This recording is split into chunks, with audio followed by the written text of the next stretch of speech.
Assalamualaikum warahmatullahi wabarakatuh. Saya Tasya Rizky Lispitasari dengan NIM 243147771110096. Dari kelas T3G di sini saya akan mempresentasikan ujian akhir semester jaringan komputer dengan desain infrastruktur jaringan UB Kampus 1 dan UB Kampus 2. Lanjut, pada latar belakang, kampus membutuhkan jaringan komputer yang terintegrasi, aman, dan stabil untuk mendukung kegiatan akademik dan administrasi.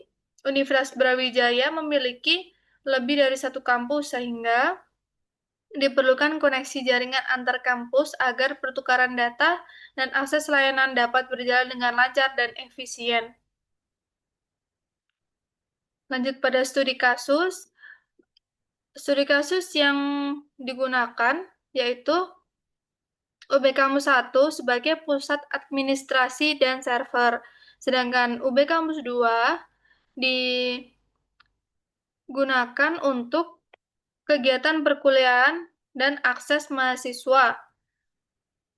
Kedua kampus dihubungkan melalui jaringan WAN. Lanjut pada topologi jaringan. Jaringan terdiri dari dua kampus yang masing-masing memiliki router sebagai penghubung utama seluruh server, dipusatkan di UB Kampus 1. Sementara UB Kampus 2 terhubung ke Kampus 1 melalui jalur WAN yang mengakses layanan jaringan dan server.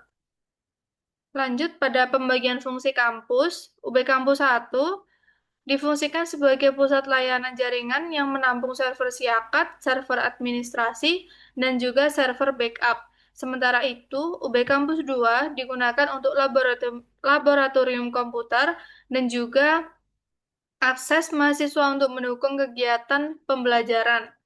Lanjut pada subnetting kebutuhan host, yaitu kebutuhan host pada masing-masing kampus berbeda. UB Kampus 1 membutuhkan banyak alamat IP karena terdapat server staf dan administrasi. Sedangkan UB Kampus 2 membutuhkan alamat IP yang besar untuk mahasiswa. Oleh karena itu, diperlukan subnet yang cukup besar untuk mendukung kebutuhan jaringan. Lanjut pada skema subnetting, di sini saya sudah mencantumkan tabel yang sudah dibuat di Excel. Kemudian, subnetting ini dilakukan untuk membagi jaringan agar lebih terstruktur dan mudah dikelola. Untuk UB Kampus 1 dan UB Kampus 2 masing-masing menggunakan /24 untuk menampung banyak host. Sedangkan jalur WAN antar router menggunakan subnet /30 karena hanya membutuhkan dua alamat IP. Lanjut pada konsep routing, yaitu routing antar kampus. Routing menghubungkan antara kampus 1 dan kampus 2. Seluruh komunikasi data antar kampus harus melewati router, sehingga pengiriman data dapat dilakukan secara terarah dan terkontrol melalui jalur yang telah ditentukan. Lanjut pada alur routing data. Jadi alur komunikasi data dimulai dari klien yang berada di UB Kampus 2 seperti mahasiswa yang mengakses layanan akademik. Data dari klien akan dikirimkan ke router Kampus 2 sebagai gateway utama jaringan. Selanjutnya, router Kampus 2 meneruskan data melalui jalur WAN untuk menuju UB Kampus 1. Setelah melewati jalur WAN, data diterima oleh router Kampus 1 dan kemudian diarahkan ke server tujuan, seperti server siakat atau server administrasi. Dengan mekanisme ini, komunikasi antar kampus dapat berjalan secara terpusat, stabil, dan terkontrol. Lanjut pada VPN, Remote Access. VPN digunakan untuk memberikan akses jarak jauh kepada dosen dan staf yang sedang bekerja dari luar kampus. Pengguna mengakses jaringan kampus melalui koneksi internet dengan membuat VPN tunnel menggunakan protokol PPTP. Melalui VPN ini, dosen dan staf dapat mengakses server internal kampus secara aman seolah-olah berada di dalam jaringan lokal kampus. Lanjut pada firewall. Jadi firewall memiliki beberapa kebijakan.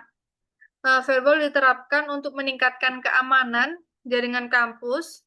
Kebijakan firewall meliputi batasan akses router hanya untuk IP admin, pemblokiran situs game, dan judi saat jam kerja, serta penutupan port yang tidak aman seperti telnet. Sementara layanan HTTP dan HTTPS tetap diizinkan. Lanjut pada manajemen bandwidth. Di sini saya sudah mencantumkan tabel tentang pengguna prioritas dan bandwidth.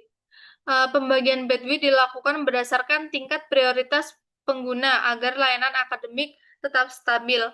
Server akademik mendapatkan prioritas tertinggi, diikuti oleh dosen dan staf. Sedangkan mahasiswa diberikan prioritas lebih rendah untuk menjaga performa jaringan secara keseluruhan. Lanjut pada arsitektur internet. Diagram ini menunjukkan arsitektur internet nasional global. APJI berfungsi sebagai jalur pertukaran trafik lokal antar ISP di Indonesia sehingga akses ke layanan lokal menjadi lebih cepat. Kemudian untuk koneksi ke internet internasional, trafik diteruskan melalui NIP Telkom sebagai gerbang utama. Selain itu, Content Delivery Network seperti Google dan Facebook membantu mempercepat akses konten seperti server ditempatkan dekat dengan pengguna. Lanjut pada kesimpulan, desain jaringan yang dibuat mampu mengintegrasikan UB Kampus 1 dan UB Kampus 2 melalui koneksi WAN sehingga komunikasi data antar kampus dapat berjalan dengan baik.